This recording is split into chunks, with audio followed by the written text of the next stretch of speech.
Alam mo ba na ang takot ay hindi lang emosyon? Isa itong weapon. At sa mga kamay ng isang manipulator, ang fear ay nagiging talina, pwedeng pumulupot sa utak mo hanggang hindi mo na namamalayan na sunod-sunuran ka na. Kaya sa usapang dark psychology, may isang katotohanan na dapat mong tandaan. Fear is a tool. At ang mga manipulators eksperto sa paggamit nito. Isipin mo ang mga diktador sa history tulad ni Adolf Hitler. Hindi lang siya umasa sa karisma. Gumamit siya ng takot at propaganda para kontrolin ang milyon-milyong tao. Kapag hindi ka naniwala sa akin, kaaway ka. Ang ganitong klaseng takot ang nagtulak sa marami para sumunod kahit mali na ang nangyayari. Ganito gumagana ang psychological fear sa malaking scale. Pero hindi lang ito nangyayari sa bansa o gobyerno. Kahit sa relationships, ginagamit ang fear para hawakan ang isip mo.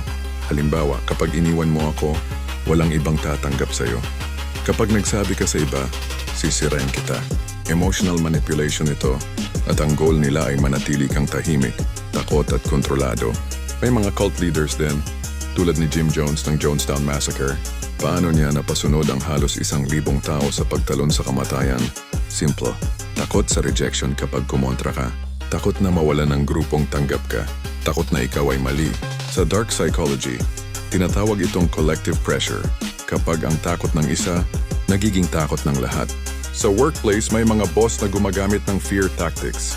Pagbabanta ng tanggalan, pang-aalipusta sa harap ng iba, o pagpapafeel na replaceable ka.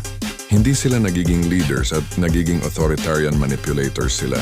At habang natatakot ka mawala ng trabaho, hindi mo na mapansin na unti-unti kang nawawala ang confidence at identity.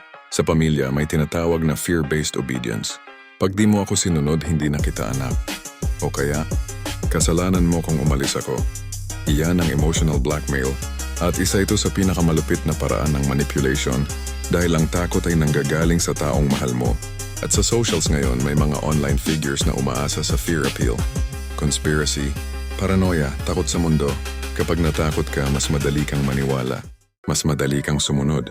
Mas madali kang kontrolin. Fear shapes beliefs. At once na nabago ang paniniwala mo, nababago rin ang kilos mo.